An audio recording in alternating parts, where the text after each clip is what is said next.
Hello, I'm Mr. Franklin, and today we're going to begin our unit on gases. So before we get into gases, let's review some basic properties that we understand and know about our three main phases of matter. Remember, we've talked about that. There's five that we've talked about. But let's look at the main three. So, first one, solids. Solids we've drawn as clumping at the bottom. Just imagine this is a pile of sand or something. Solid. Or a stack of iron bars. But what's true about solids when it comes to their shape? They maintain the shape, right? They have a defined or definite shape. Does the volume ever change if I pour it from container to container? No, so it is a definite volume. What about the particle motion? If we're zooming in to the atomic level, what do we say about the motion of these particles? We would say that they're vibrating ever so smallly back and forth, right? So it's slow or small particle motion, okay? So how are liquids different? Take a shot at drawing that and labeling that for yourself. This is a review back to what we did at the beginning of the year.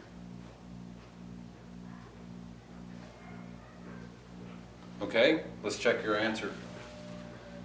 So if I have a liquid in here, we have particles that are moving around, okay? What about the shape of it? If I were to change the shape of the container and make it a triangular shaped container, then we would get a triangular shaped liquid, right? Okay? So changes with the container. Another word for that would be indefinite, not defined. Definite. Not defined, okay? What about its volume? If I have 5 milliliters of a liquid, does it ever change? Or is it always 5 milliliters? So it has a definite, clearly defined volume. And its particle motion, the particles have become moving fast enough that now they flow like a liquid. So it's moderate particle motion. Okay? Now, let's take a look at gases, because this is really what our focus is going to be. So, with a gas, okay, these particles are now moving pretty fast. These have moved fast enough that now they escape, and now they're bouncing all over. So we have fast particle motion.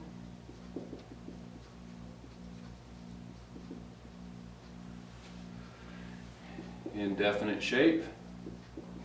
Whatever shape container you put it in is the shape it takes. It's not defined. What about its volume? If I take a gas and open the bottle, it bubbles, right? Because it's trying to escape. It's trying to fill the container. So it is indefinite in volume. Okay? Particles are moving faster. So that's kind of a basic review. Now, if we talked about plasmas on the other end here, plasmas, the electrons get ripped off the atom, and so now you have positively charged and negatively charged particles floating around in a really hot, very high motion substance. And then we have the fifth state of matter, the Bose-Einstein condensate, where the electrons stop moving and the atoms collapse in on themselves into a blob that we can't distinguish. So we could go into all of those, but that's really just something that you could explore later on your own. But let's go to this. Let's talk about gases, because we're going to be spending a whole, the next week or two, talking about some special properties of gases. Because now that we've gone through this whole iteration of bonding and stoichiometry and valence electrons and all kinds of things, we have some understanding of how chemicals work, that now it's time to come back and explore some of these in depth, because we'll have a better understanding of what's going on. Okay? So, kinetic molecular theory of gases. We're going to use this because all of the things that we're going to study and talk about are really based on these assumptions, this theory being true. Now, we use the word theory, but we could actually say it's a model for how gases work. Okay? It's a representation of how gases work. So the first rule, the first assumption we're going to make about gases is that gases are composed of tiny particles. Okay? So it could be atoms or molecules. So if I were to draw this, a gas would have a tiny particle. So there's an atom, it's a single object. A molecule of a gas might be something like F2, where we have fluorine, so this could be F2. This could be helium, because helium doesn't bond with anything. But here we have a molecule, and here we have an atom. In other words, what we're assuming is, like a liquid or a solid, what happens? As these atoms and molecules come together, we might get a drop of a liquid. We might get clumps. We might get bigger objects. We're dealing with single atoms and single molecules, okay? Because you can imagine that as this clump is moving through space, it's going to affect things very differently than if it's just a single particle, okay? And because these things tend to stick to each other, we're going to assume that this does not. Okay? So gases are composed of tiny particles, and we're talking at the atomic or molecular level. Okay? The next one is the gas particles are so small when compared to the distances between them that the volume of the particle itself is considered to be negligible.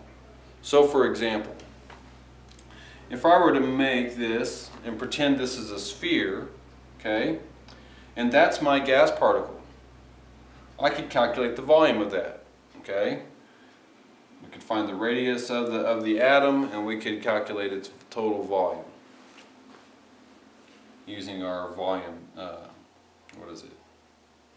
Pi r cubed, 4/3 pi r cubed. I'll have to double check that. We could find the volume of it.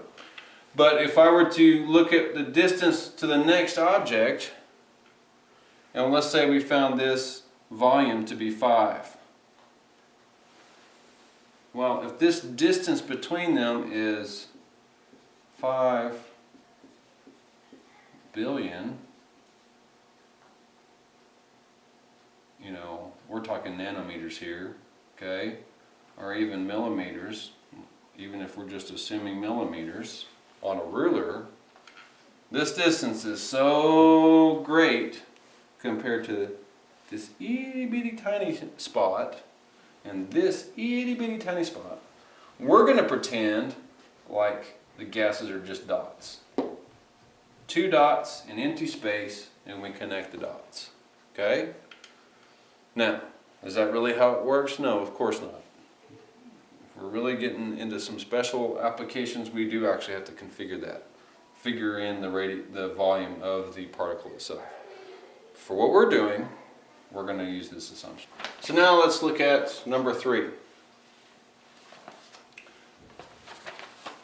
So the gas particles are in constant random motion, and they move in straight lines bouncing off the walls of their container. So, in other words, if we were to draw this entire room that we're in, the little bitty gas particle here goes in a straight line, bounces off the wall, but it moves in straight lines between bounces and bounces straight, okay? But all the motion is in straight lines, okay? And it's random. There's no, like we could set up a fan and we could get all the particles moving in one direction, okay? But we're going to assume that the particles are just bouncing randomly all over the place. Okay, the next one is we're going to assume that there's no attractive or repulsive forces which exist between the particles, okay? So in other words, if I have a particle here and another gas particle here, there's no attraction between them like magnets, okay? We're going to assume that that doesn't happen, okay? The next one is collisions are elastic with the total kinetic energy of the two particles remaining the same. So a couple of you are in physics, that'll make a lot more sense. That has to do with momentum. For those of you not in physics, or haven't had it yet, basically when particles collide, run into each other, we can get an exchange of momentum, and we can also have some things happen to kinetic energy depending on what happens to the collision. What does this basically mean? It means that as soon as the particles hit each other, they're going to bounce off of each other perfectly. There's going to be no loss of energy. They're not going to stick to each other, nothing like that. They're going to bounce off each other and continue about their business as if nothing had happened. Okay, that's a good way to think of it. This is important because that also ties directly to this one. The average kinetic energy is directly proportional to the Kelvin temperature of the particles. So we're going to talk more about Kelvin temperature here in a little bit, but Kelvin is directly proportional, okay, to the kinetic energy.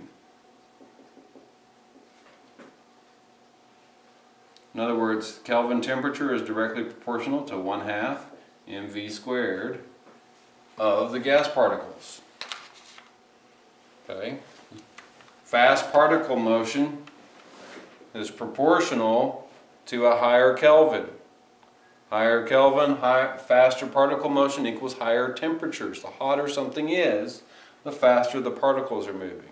That's one way to look at this. Okay?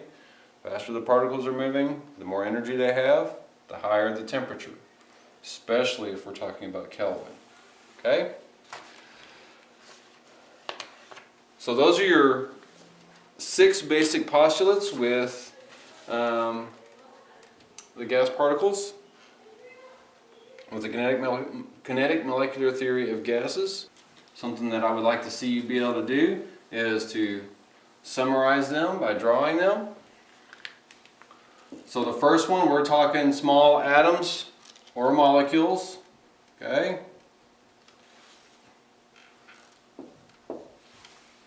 Second one says that the distance between them is so great that the volume is equal to 0, okay?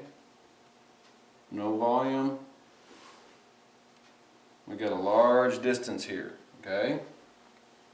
We're assuming dots. Number 3 says what? Says particles go in a straight line. Not in a curve, but in a straight line, okay? Number 4 says that there's no magnetic forces between them or other forces acting on each other, okay? They're not acting like magnets on each other.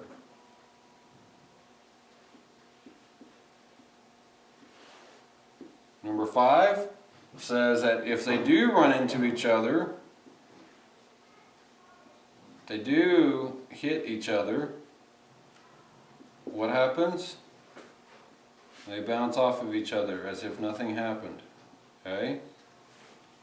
And then the last one, kinetic energy is proportional to Kelvin. Okay? So those are our 6 postulates or 6 items in the theory, the kinetic molecular theory of gases. Okay? You need to know those.